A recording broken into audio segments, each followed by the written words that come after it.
The cold waters of Lake Michigan rocked the luxury yacht with a slow, steady rhythm, the kind that could lull someone into a dreamlike state. For Jack Abbott, the night already felt unreal.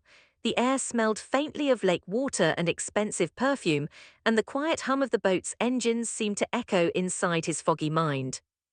Across from him, Patty Williams watched him with shining eyes. Jack rubbed his temples, trying to make sense of everything. Something wasn't right.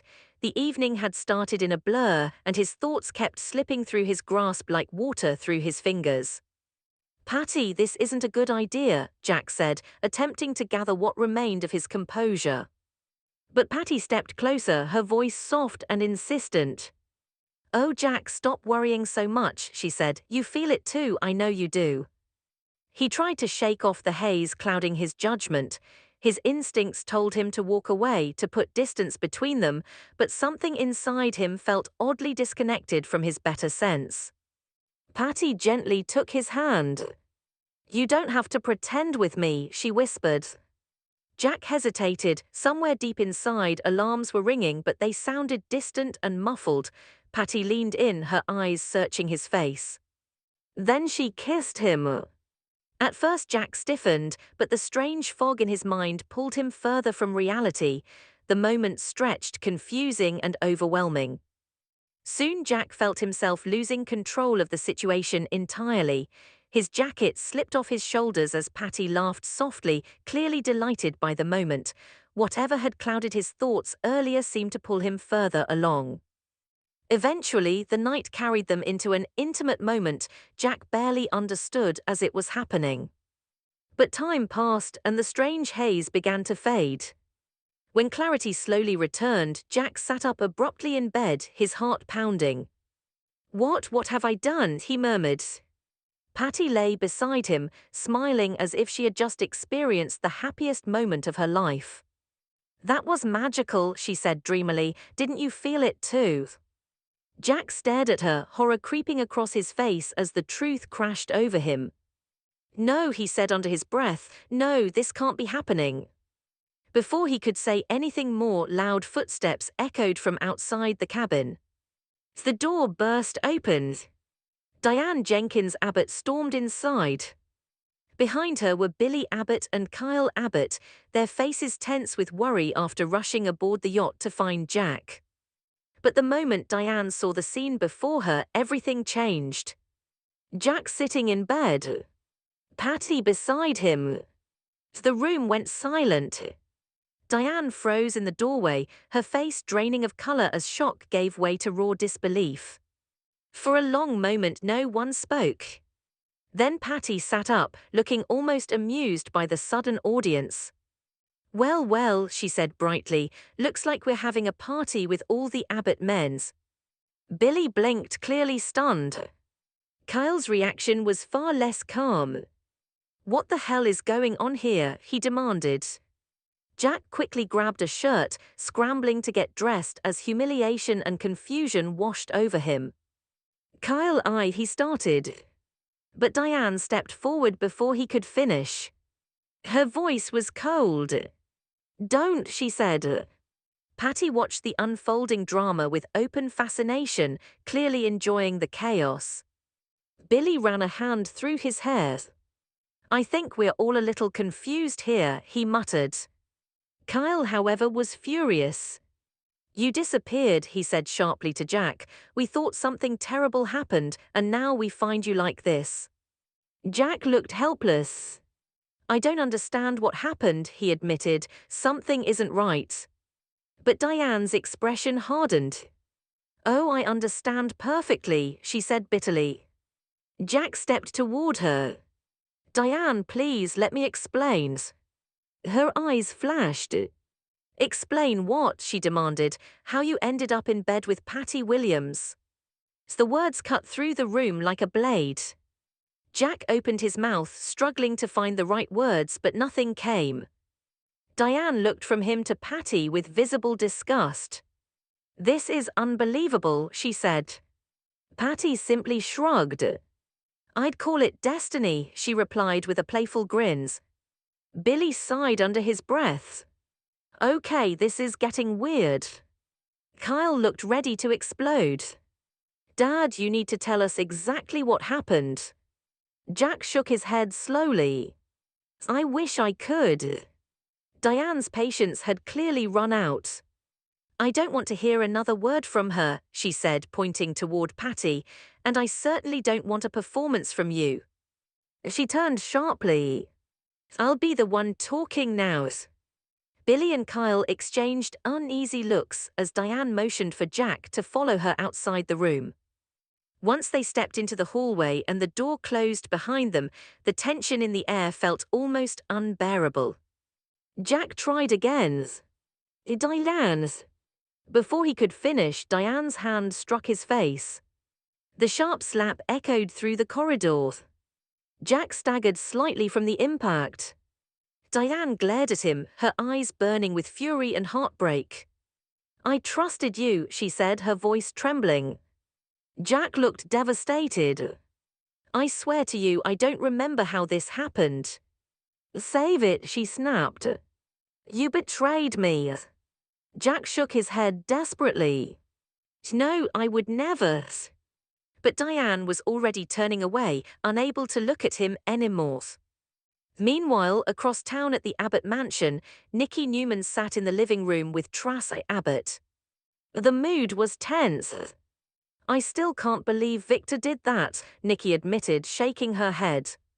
Tracy looked deeply troubled. You're saying Victor had Jack abducted?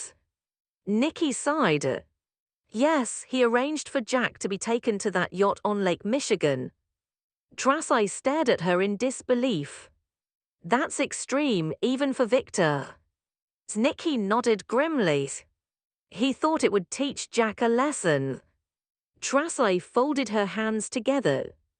But Jack would never betray Diane, she insisted. I know my brother. Nikki didn't respond immediately. Before she could say anything else, Tracy's phone rang. She answered quickly. After a brief conversation, relief spread across her face. That was Billy, she said with a breath of relief. They found Jack, he's okay. Nikki exhaled. Oh, thank goodness. But the complicated truth of what had happened on the yacht was only beginning to unfold. And the consequences would soon reach far beyond that night on Lake Michigan. At the Newman ranch, the atmosphere was equally tense.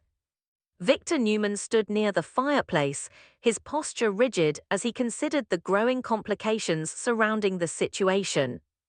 Across the room stood Nick Newman and Adam Newman. Victor's sharp gaze moved toward Adam. Are you certain it's wise for you to accompany Nick to Las Vegas? Victor asked. His tone carried clear doubt. Given your history, this could become problematic. Adam crossed his arms but remained calm. I can handle it, he said firmly. Nick shouldn't have to deal with Matt Clark alone. Nick nodded slightly in agreement. Victor looked unconvinced. If Matt Clark is located, Victor continued, perhaps it would be better to send in a professional security team. Nick immediately shook his head. No, he said. This ends with me. The determination in his voice made it clear the decision had already been made. Just then Victoria Newman entered the room. She glanced between them. Talking about Vegas. Nick nodded. Yeah. Victoria placed her purse down. Well, while we're discussing bold decisions, she said, I assume everyone knows about Dad's little stunt with Jack Abbott. Nick frowned. What stunt? Adam shifted awkwardly. Victoria raised an eyebrow. You mean he hasn't told you? Nick looked at Victor. Dad, what did you do? Victor remained silent for a moment before answering. I had Jack temporarily removed from the situation. Nick stared at him. You kidnapped him. Victor didn't appear particularly bothered by the accusation. Nick shook his head in disbelief. Seriously? Victoria stepped in. Look, it wasn't as crazy as it sounds. Nick gave her a skeptical look. You're defending this. Victoria shrugged slightly. Jack been interfering with the family for years. Dad wanted to send a message. Nick exhaled heavily. And you think that's normal? Victoria didn't answer immediately. Instead she added, besides, I have my own plan involving Summer and Phillies. Adam glanced toward her. You're recruiting Summer to work against her own mother. Victoria gave a small smile. It's complicated. Nick rubbed his forehead. This family is unbelievable. Later that evening, Nikki finally returned home. Victor was alone in the living rooms. Well, Nikki said as she entered, I just heard from Tracy. Victor turned toward her. And Jack been found? Victor nodded slightly. I know. But Nikki crossed her arms. You really went too far this time. Victor's expression hardened. I did what needed to be done. Nikki shook her head. Kidnapping someone is not what needed to be done. Victor clearly had no interest in continuing the conversation. I don't want to discuss it. Nikki's frustration grew. You don't want to discuss it because you know it was wrong. Victor's patience snapped. Enough. The room fell silent. Nikki stared at him. I'm not sure I can forgive you for this. Victor's response was cold. Do you really think I care?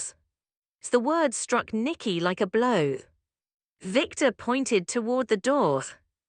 Get out. Across town at Crimson Lights, Sharon Newman sat with Chelsea Lawson near the coffee bar.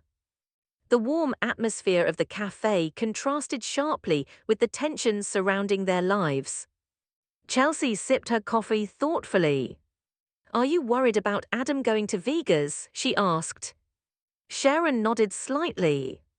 I just hope this situation with Matt Clark doesn't drag Adam back into old habits. Chelsea gave a small smile. He's stronger now. Sharon considered that. And he'll have Nick with him. Chelsea nodded. Exactly. Their conversation shifted toward family matters. They talked about Connor, about Mariah, and about how complicated life had become for everyone connected to the Newman family. Eventually, Chelsea stood. I should get home, she said. Adam will probably stop by before he leaves. Sharon smiled warmly. Tell him to be careful. Chelsea nodded. I will. Later that evening, Adam arrived at the apartment. Chelsea greeted him at the door. So it's really happening, she said. Vegas. Adam nodded. Nick's already making plans. Chelsea studied his face. Just promise me something. What? Don't let the past get under your skins. Adam gave her a reassuring smile. I won't. She wasn't entirely convinced, but she nodded anyway. Just check in with me. I will. Meanwhile, Nick stopped by Crimson Lights before heading home. Sharon was still there. You're really going after Matt Clark yourself? She asked. Nick nodded. Yes. Sharon looked worried. That man has caused enough trouble already. Nick leaned forward slightly. And that's exactly why I'm ending this. Sharon studied him carefully. You always think you have to be the one to fix everything. Nick gave a small smile. Sometimes someone has to. Sharon sighed. Just be careful. Nick nodded. I will. But even as he said it, both of them knew the coming trip to Las Vegas would bring more than anyone expected. Danger, secrets, and shocks that could change everything. Far away on the yacht, the aftermath of Jack's disastrous night was only beginning to unfold. Diane's anger still burned. Kyle demanded answers. Billy tried to make sense of the chaos. And Jack struggled with the horrifying realization that someone had manipulated him into a moment that might destroy everything he cared about. The waves continued rocking the yacht beneath them as the storm surrounding their lives grew stronger. And this was only the beginning. If you enjoy Y&R spoilers, updates, and daily drama, make sure to like, comment, and subscribe for more videos.